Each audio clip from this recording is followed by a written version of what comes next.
നമസ്കാരം. Russia Ukraine യുദ്ധം 4 വർഷം പൂർത്തിയാക്കാൻ 5 ദിവസം ശേഷിക്കെ യുദ്ധം നിർത്തണമെന്ന ലക്ഷ്യത്തോടെ ആരംഭിച്ച ചർച്ചകൾ എങ്ങും എത്തിയില്ല. പ്രതീക്ഷിച്ചതൊന്നും ചർച്ചയിൽ സംഭവിച്ചില്ല. അതായത് റഷ്യയും ഉക്രൈനും അമേരിക്കയുടെ നേതൃത്വത്തിൽ നടത്തിയ ചർച്ചയിൽ നിർണായക തീരുമാനങ്ങളൊന്നും ഉണ്ടായിട്ടില്ല. സ്വിസ് നഗരമായ ജനീവയിൽ 2 ദിവസത്തെ സമാധാന ചർച്ചയാണ് നടന്നത്. ചർച്ചകൾ പുരോഗതിയെന്ന് വെല്ലുവിളികൾ ഏറെയുണ്ട് എന്നും ഉക്രൈൻ പ്രസിഡന്റ് വ്ളാഡിമിർ സെലൻസ്കി വ്യക്തമാക്കിയിരുന്നു. ആദ്യ ദിവസം 6 മണിക്കൂർ നീണ്ട ചർച്ചകൾ ഉണ്ടായി. എന്നാൽ രണ്ടാം ദിനം ആവട്ടെ 2 മണിക്കൂറിൽ ചർച്ച അവസാനിച്ചു. സൈനിക നടപടികൾ അവസാനിപ്പിക്കുന്നതിൽ 2 രാജ്യങ്ങൾക്കുമിടയിൽ ധാരണയായി. എന്നാൽ പിടിച്ചെടുത്ത പ്രദേശങ്ങൾ വിട്ടു നൽകുന്നത് ഉൾപ്പെടെയുള്ള രാഷ്ട്രീയ സംഘർഷങ്ങളിൽ ധാരണയായിട്ടില്ല. ഒത്തുതീർപ്പിലെത്തും മുമ്പ് US ഉൾപ്പെടെയുള്ള രാജ്യങ്ങളിൽ നിന്നുമുള്ള സുരക്ഷാ ഉറപ്പുകൾ ലഭിക്കണമെന്ന നിലപാട് ഉക്രൈൻ ആവർത്തിച്ചു.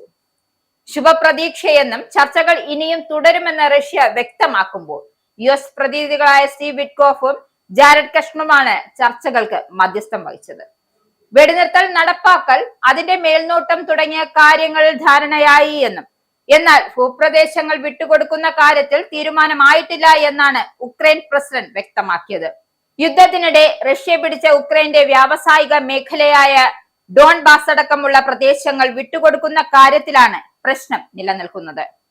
യൂറോപ്പിലെ ഏറ്റവും വലിയ ആണവ നിലയമായ ഉക്രൈന്റെ സപ്പോറിഷ്യയുടെ കാര്യത്തിലും തീർപ്പുണ്ടായിട്ടില്ല. നിലവിൽ അത് റഷ്യൻ സൈന്യത്തിന്റെ നിയന്ത്രണത്തിലാണ്. ഉക്രൈന്റെ കിഴക്കൻ ഡൊണസ്റ്റിക് മേഖലയുടെ സമ്പൂർണ്ണ നിയന്ത്രണം തങ്ങൾക്ക് വേണമെന്ന കടുംപിടുത്തം റഷ്യ തുടരുകയാണ്.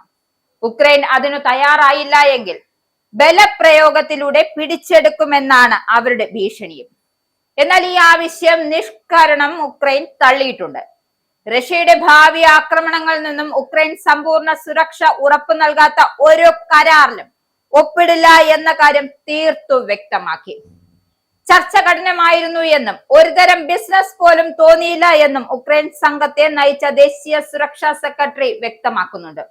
കരാറിൽ ഒപ്പിടുന്നത് എത്രയും വേഗത്തിലാക്കണമെന്ന ചർച്ച തുടങ്ങും മുമ്പേ US പ്രസിഡന്റ് ഡൊണാൾഡ് ട്രംപ് ഉക്രൈന് മുന്നറിയിപ്പ് നൽകിയിരുന്നു. ട്രംപ് റഷ്യയേക്കാൾ സമ്മർദ്ദം ചെലുത്തുന്നത് ഉക്രൈന് മേലാണെന്നും വിട്ടുവീഴ്ച ചെയ്യാൻ ഒരു കക്ഷിയോട് മാത്രം പറയുന്നത് നീതിയല്ല എന്നാണ് സെലൻസ്കിയുടെ പക്ഷം. സമാധാന ചർച്ചയിൽ റഷ്യ വലിച്ചു നീട്ടുകയാണ് എന്ന ആരോപണവും വ്യാപകമായി ഉയരുന്നുണ്ട്. അതേസമയം ചർച്ചയിൽ അർത്ഥവത്തായ പുരോഗതിയുണ്ട് എന്ന മധ്യസ്ഥനും ട്രംപിന്റെ ദൂതനുമായ സ്റ്റീവ് വിറ്റ്കോഫ് പ്രതികരിച്ചിരുന്നു. ബ്രിട്ടൻ, ഫ്രാൻസ്, ജർമ്മനി തുടങ്ങിയ ഉക്രൈന്റെ യൂറോപ്യൻ സഖ്യകക്ഷികൾ ചർച്ചയിൽ പങ്കെടുത്തിരുന്നു. 2022 ഫെബ്രുവരി 24 റഷ്യ ഉക്രൈൻ അധിനിവേശം ആരംഭിച്ചത്. 2014 പിടിച്ചെടുത്ത ക്രൈമിയ ഉൾപ്പെടെ ഉക്രൈന്റെ 5-1 പ്രദേശങ്ങൾ നിലവിൽ റഷ്യയുടെ കൈക്കലാണ്.